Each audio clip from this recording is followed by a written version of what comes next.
কবরের ওপর ঘাস গজিয়ে গেছে। প্রায় 6 মাস আগের কবর। সেই কবরে পড়ছে কোদালের কোপ, চারপাশে কৌতূহলী চোখ। কেন এই কবরটি আবার খোঁড়া হচ্ছে? একটি মৃত্যুর রহস্য উদ্ঘাটন করতে আদালতের রায় হয়েছে, তাই খোঁড়া হচ্ছে। চলুন দেখে আসা যাক শেষ পর্যন্ত।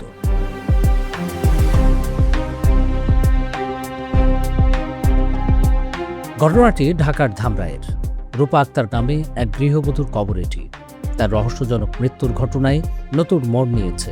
পরিবার বলছে আত্মহনন নয়, রূপাকে মার্ডার করা হয়েছিল।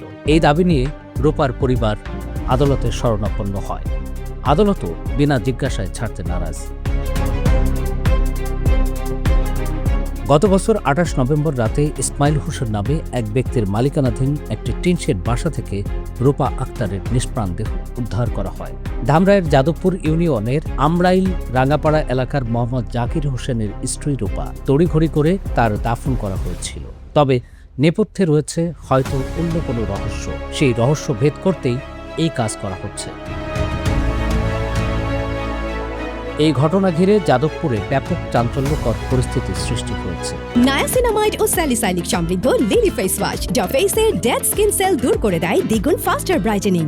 কবর খোঁড়ার সময় সেখানে ছিলেন ধামরাই উপজেলা সহকারী কমিশনার ও নির্বাহী ম্যাজিস্ট্রেট মোহাম্মদ রিদওয়ান আহমেদ রাফি, মামলার তদন্তকারী কর্মকর্তা পিবিআইয়ের এসআই মোহাম্মদ খালেদ। এখানে আসছি, এসিলেন মহোদয় আছেন, আমাদের পিবিআইয়ের ইন্সপেক্টর মহোদয় আছেন। আমরা এখানে একটা এক্সহিউমেশন বা লাশ উত্তোলন সেটা করতে আসছি। লাশ উত্তোলন পরে তারা পিবিআই মেনলি যথাযথ প্রক্রিয়ার মাধ্যমে বাকি কাজ করবেন আর কি।